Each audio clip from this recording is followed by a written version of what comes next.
you for joining with us for what is the second in our series of 8 special classes entitled From Free Will to Freedom, based upon a series of 9 cosmic transmissions delivered by a great cosmic intelligence by the name of Mars Sector 6, in this transcribed and written up with a commentary by our master, Dr. George King, the book The 9 Freedoms. And that is what these classes are based upon.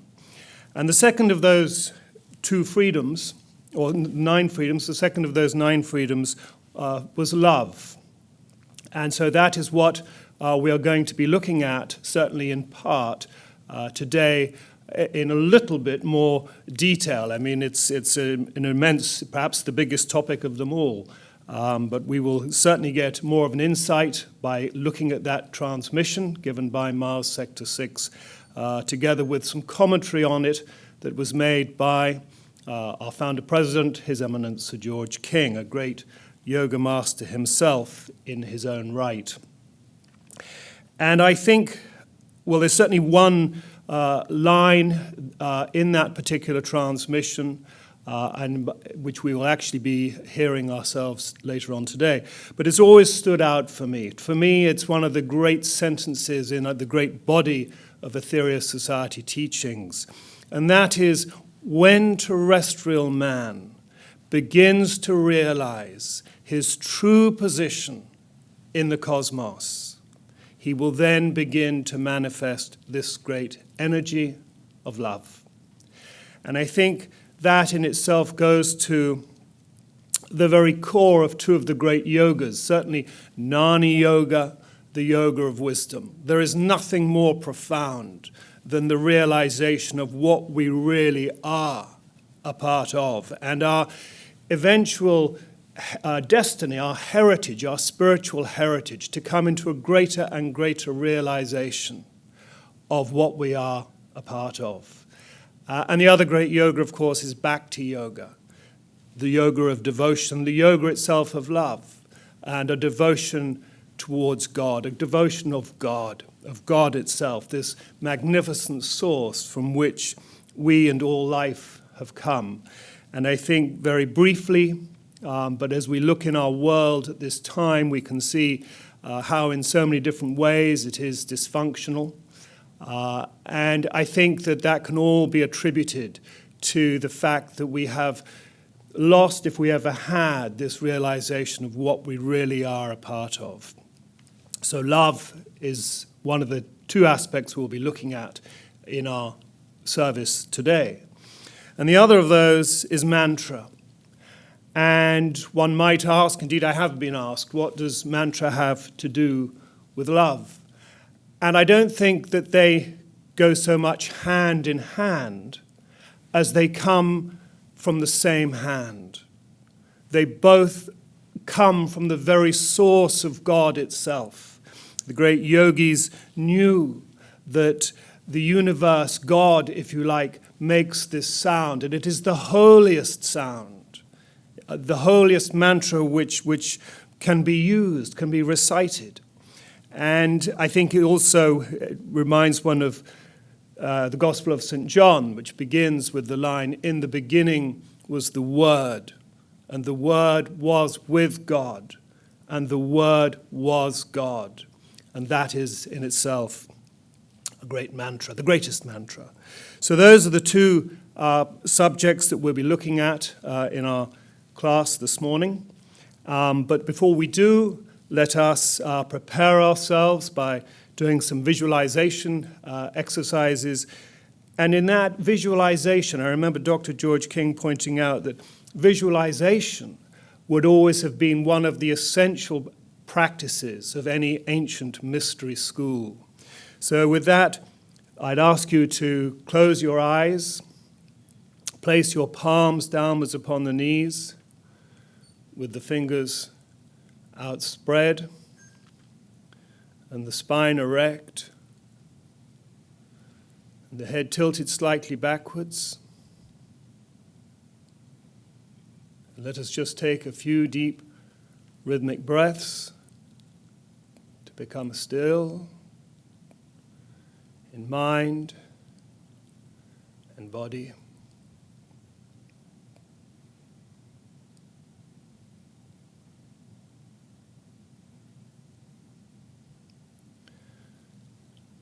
And now let us visualize just above the top of our head a beautiful pink flame. And let us guide this pink flame down the back of our head and our neck, and see it traveling down the spine at the back, and then curl it underneath your body and bring it up the front of your body, right the way up to the top of your head. And then take it down for a second time, down the back of the head and the neck. See it traveling once more down the spine at the back. And then curl it underneath the body and bring it back up the front of your body and right the way up to the top of your head. And let it rest there. And now, as a balance for this pink flame, again, using our mind's eye, let us think down to the very logos of this planetary goddess, the Mother Earth, who sustains us all in space, who gives us this opportunity to make our karmic evolutionary journey back to the source at this time in our evolution. And there let us visualize her all-transmuting violet flame. And in humility, let us request this flame to come up through our feet and right the way up through and around our body, and take it up above the top of your head, as high as you can visualize. And see this violet flame transmuting all the dross in the body and aura.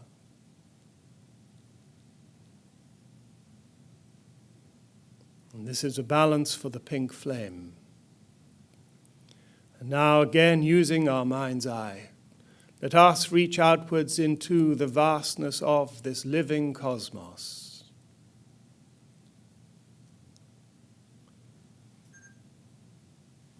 And there let us visualize a wonderful living white light, the light of God. And see this coming down through the ethers and entering the top of your head, and see it filling and charging every cell of your brain.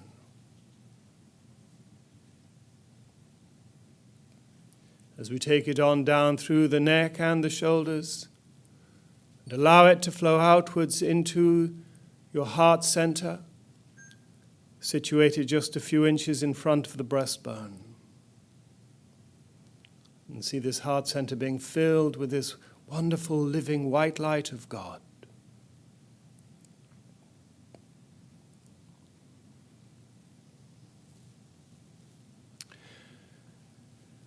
So, first of all, we're going to look at mantra, as I say, in very small detail, relative to the vastness of this yoga.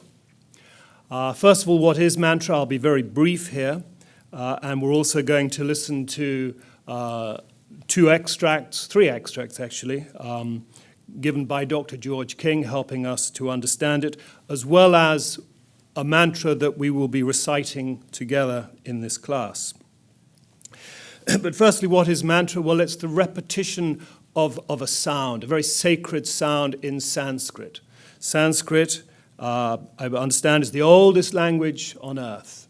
And the ancient Brahmins, yogis going back thousands of years, they understood that the universe, this living being, makes this great sound. And they wanted to articulate that sound as best they possibly could in its purest form. And Sanskrit came out of that universal sound as a language, which is why we recite our mantras in Sanskrit. Sanskrit itself is mantra is two Sanskrit words, manas, which means mind, and tra, which means to traverse or cross over, and from which we get the English word traverse and, of course, the English word travel. And what it is, what mantra is this crossing over in the mind from the ordinary material world that we live in, mentally exist in, traveling through the mind to a higher dimension, whereby we can gain a greater realization and a greater understanding and enlightenment of what we really are and what we really are a part of. So it's the repetition of sacred sound so that we can attain a higher realization of our divinity. Not only that, but the recitation of mantra brings a natural balance to our whole body, our mind, even our nervous system, our subtle nervous system, and also the psychic centers. It cleanses them, it purifies them, and it brings them into this very natural balance. I also, believe it or not, this is quite topical, and I certainly don't wish to be political in any way at all, but what the recitation of mantra also does is it stimulates the pituitary gland and also the hypothalamus, which is a tiny thing inside the brain, which secrete hormones that are vital and essential to our immune system, so we can build our immune system, gain great bodily strength through the recitation of mantra, such as its natural effects. Also, I mentioned there the nervous system. Through the brain, it's connected to the very subtle nadis, which themselves are connected to the psychic centers that we all have, the chakras, the great chakras. And so it excites these, it puts a greater pressure on these psychic centers, enabling them to function as they should function, bringing in a greater energy, greater prana, greater life force. And there are, I should say, three different ways of reciting mantra. We are going to use two today in our class. One is out loud, which affects more of the physical body. Another way is to whisper it, which means that if someone's sitting next to you, then they cannot hear you, even though the lips are moving, and that has an effect upon the mind, more upon the mind, by reciting the mantra through whispering it. And other than that, I think, for reasons of time, the only other thing I will say, and you'll hear Dr. George King say it as well, but mantra, we follow the law of mantra, the ancient law of mantra, and that is that because it is so sacred, it shouldn't just be bandied about, it shouldn't just be given away.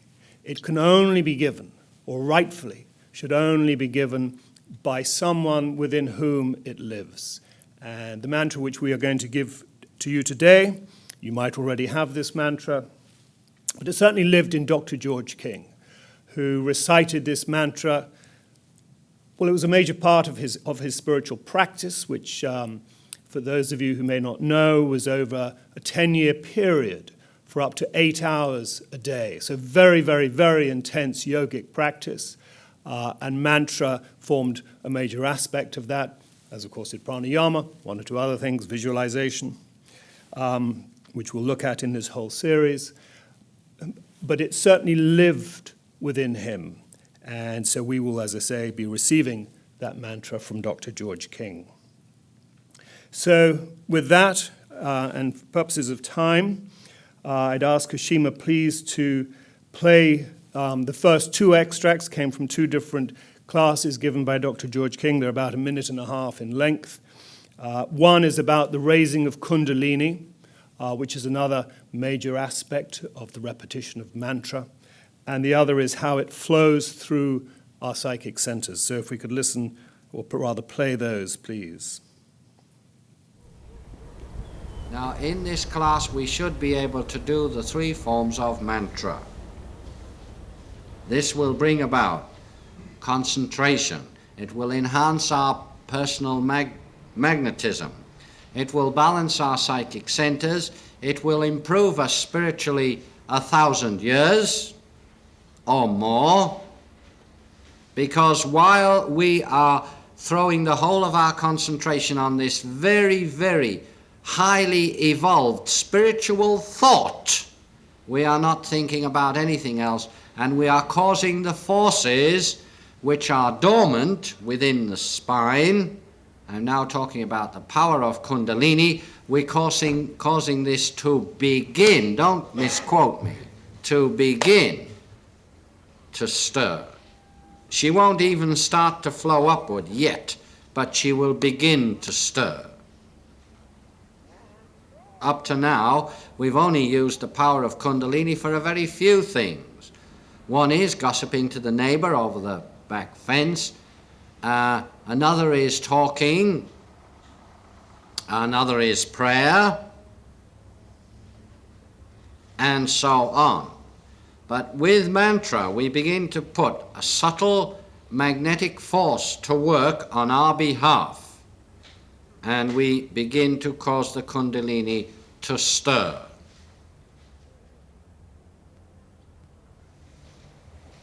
Notice the difference, ladies and gentlemen. In English, it's an affirmation. When it's in Sanskrit, such a thing as this, it is a mantra. And there is a great deal of difference.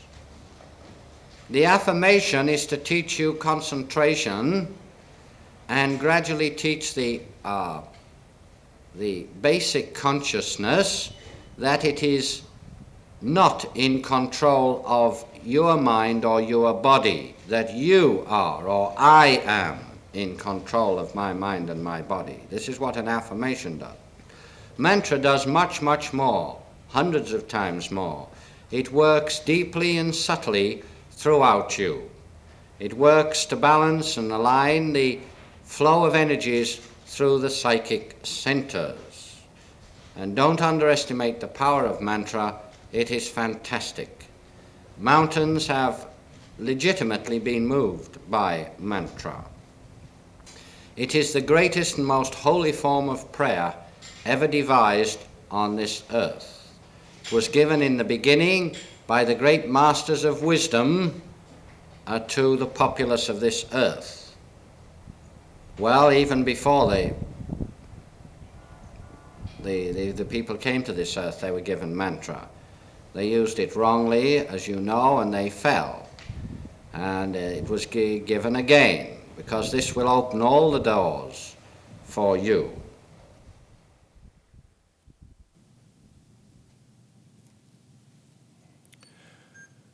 Dr. George King there, of course, mentioned the Kundalini. I should say this is a force that we'll have at the base of our spine. And it is indeed our main purpose of inhabiting a physical body to cause this Kundalini to rise through the chakras, opening up the higher psychic centers so that we can go into a state of enlightenment and even beyond into cosmic consciousness. And that certainly will form a part of this series From Free Will to Freedom. Let us listen now to Dr. George King give the mantra that we're going to recite. As I say, this may be very familiar to many of you already. And then he's going to go into how to recite it and to repeat the law of mantra. So if we could listen to these two extracts, please. I will say it slowly so that you can learn it. Om Mani Padme Hum. Om Mani Padme Hum. Om Mani Padme Hum. Om Mani Padme Hum. This is something which is almost all run into one.